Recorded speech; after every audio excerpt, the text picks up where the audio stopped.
saya Sabrina Andin Ramawati dari PBSI 7A. Di sini saya akan memaparkan hasil penelitian saya yang berjudul Analisis Kontrastif Pemarkah Lokatif di dalam Bahasa Indonesia dan in, on, at dalam Bahasa Inggris.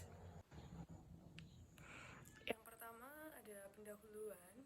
Jadi analisis kontrastif ini merupakan salah satu cabang ilmu linguistik yang mempelajari perbedaan dan persamaan dua bahasa, yaitu bahasa pertama dan bahasa kedua.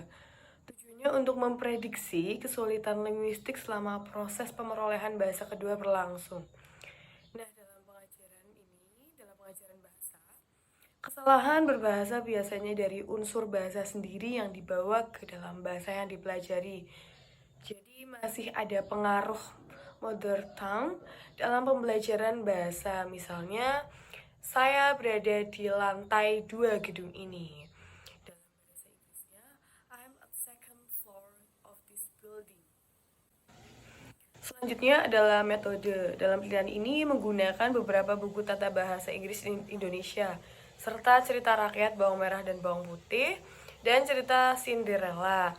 Menggunakan penelitian deskriptif kualitatif karena mendeskripsikan struktur dan makna untuk pemarkah lokatif bahasa Indonesia dan bahasa Inggris, serta pemarkah lokatif kedua bahasa tersebut. Nah, kemudian dilanjutkan dengan menganalisis perbedaan penggunaan pemarkah lokatif di dalam kalimat yang menggunakan pada cerita rakyat bawang merah bawang putih dan in, on, at pada cerita Cinderella. Selanjutnya ada pembahasan yaitu pemarkah lokatif di dalam bahasa Indonesia. Prepositional meanings place. Menurut Quick, ketika menggunakan preposisi untuk menunjukkan tempat, hal tersebut berkaitan dengan sifat dimensi, baik dipahami secara subjektif maupun objektif. Nah, dari lokasi yang bersangkutan. Jadi contohnya ini, my car is at the cottage. Yang kedua, there is a new roof on the cottage. Yang ketiga, there are 2 beds in the cottage. Jadi penggunaan at membuat kata cottage menjadi lokasi yang tidak berdimensi. Jadi titiknya ini hanya berkaitan dengan di mana posisi mobil dapat diindikasikan. Dengan on, cottage menjadi daerah 2 dimensi, ditutupi oleh atap meskipun juga dapat digunakan dengan objek 1 dimensi seperti dalam put your signature on this line. Dengan in, cottage menjadi objek 3 dimensi yang pada kenyataannya ini meski mampu digunakan dengan benda-benda yang pada dasarnya 2 dimensi. Seperti dalam The Cow is in the Field, yaitu field dipahami sebagai ruang tertutup atau kontras. Jadi we walk on the beach.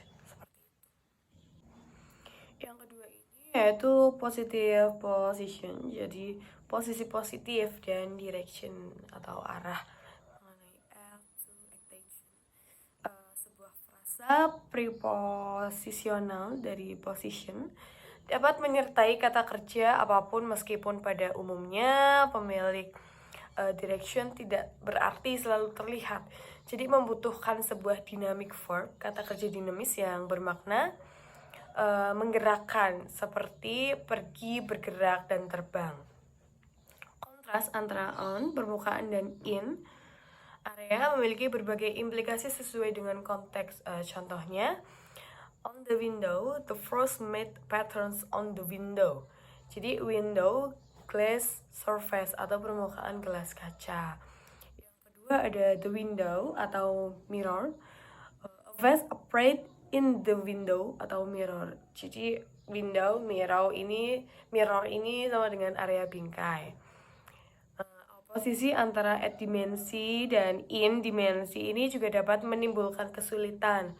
In digunakan untuk pemarkah lokasi seperti benua, negara, provinsi, dan wilayah yang cukup besar.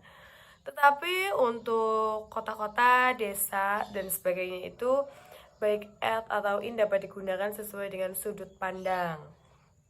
Jadi sebuah kota yang sangat besar seperti New York, London, atau Tokyo dianggap sebagai sebuah daerah. Tetapi dapat diartikan bahwa hal tersebut ini sebagai titik pada peta merupakan jarak global yang berada dilampirkan. Jadi our plan revolved at London and it was. Begitu juga untuk bangunan preposisi at dan in ini bisa digunakan, jadi perbedaannya ini mengacu pada bangunan dalam aspek instekstual atau fungsional, sedangkan in menyebutnya sebagai struktur dimensi. Selanjutnya, analisis kontrastif pemarkah lokatif di dalam bahasa Indonesia dan in, on, at dalam bahasa Inggris. Jadi di dalam tata bahasa Indonesia ini pemarkah lokatif digunakan untuk menunjukkan tempat secara umum. Di pihak lain dalam tata bahasa Inggris tersebut pemarkah lokatif yang lebih spesifik dalam penggunaannya yang terdiri dari 3 tipe, yaitu in, on, at. Jadi contoh kalimat yang menggunakan pemarkah lokatif di dalam bahasa cerita rakyat ini, cerita rakyat bawang merah dan bawang putih ya, dan pemarkah lokatif in, on, at dalam cerita rakyat Cinderella. Jadi preposisi pada contoh kalimat frase ini in the world digunakan sebagai pemarkah lokatif yang menunjukkan sebuah area atau wilayah yang cukup besar. Preposisi in pada kalimat in their hearts, in the kitchen, in this house berfungsi sebagai pemarkah lokatif yang berada di dalam suatu bangunan atau ruang berstruktur 3 dimensi.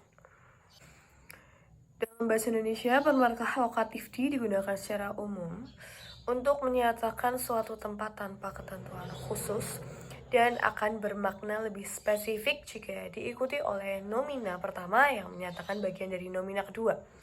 Jadi di pihak lain, penggunaan pemarkah lokatif dalam bahasa Inggris dibagi menjadi 3 tipe yang berbeda, yaitu in, on, at. Tiap-tiap dari pemarkah tersebut memiliki fungsi yang berbeda, yaitu in digunakan untuk menyatakan tempat yang berupa area atau bangunan yang berstruktur 3 dimensi. On digunakan untuk menyatakan suatu tempat yang berupa permukaan. Dan at digunakan untuk mengatakan titik atau tempat yang lebih spesifik. Selain itu, at juga menunjukkan sebagai bangunan atau ruang yang dilihat dari aspek fungsionalnya. Mungkin cukup sekian yang bisa saya sampaikan. Terima kasih.